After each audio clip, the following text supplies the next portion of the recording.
ഞാനൊരമ്മയാണല്ലോ.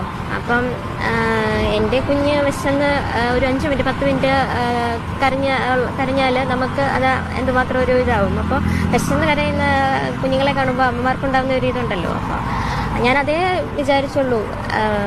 കുഞ്ഞുങ്ങൾക്ക് ഇപ്പോൾ കൊടുക്കാൻ നമുക്ക് വേറെ സാമ്പത്തികമായിട്ടൊന്നുമില്ല. കുട്ടികൾ ഉൾപ്പെടെ മണ്ണിനടിയിലാണ്. അപ്പം മാതാപിതാക്കൾ നഷ്ടപ്പെട്ട കുഞ്ഞുങ്ങളുണ്ട്. അവർക്ക് പിന്നെ പറയുന്ന ഈ നമ്മുടെ കുഞ്ഞിനെ പോലെ തന്നെയാണ്. ഒരു 5 മിനിറ്റ് അതിന് വിശപ്പടക്കി നിൽക്കാൻ പറ്റില്ല. ഒരു പരിധിയുണ്ട് മറ്റുള്ള ഭക്ഷണങ്ങൾ നമ്മൾ കൊടുക്കുന്നതിനാണ്. എന്നിരുന്നാലും അമ്മയുടെ മുലപ്പാലിൻ്റെ അത്രയും വരില്ലല്ലോ. അപ്പോൾ ഒരാളെയെങ്കിലും നമുക്ക് സഹായിക്കാൻ പറ്റിയാൽ അതിനുവേണ്ടി മാത്രമാണ് ഇത്രയും കിലോമീറ്റർ നമ്മൾ വണ്ടി ഓടിച്ച് രണ്ടുപേരെന്നെ വിളിച്ചിരുന്നു അവിടെ കുഞ്ഞുങ്ങളുണ്ടെന്നും പറഞ്ഞ്. അങ്ങനെയാണ് ഞങ്ങൾ ഇന്നലെ രാത്രി തന്നെ യാത്ര തിരിച്ചു. ഇല്ല രാവിലെ പോകത്തുള്ളാണ്.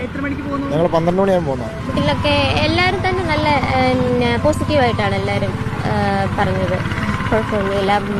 അയൽക്കാരാണെങ്കിലും എല്ലാവരും തന്നെ ഇപ്പോഴും അവിടെ എത്രയും വേഗം എത്തിച്ചേരുക. ഒരു കുഞ്ഞിനെങ്കിലും ഒരു കുഞ്ഞിന് നമുക്ക്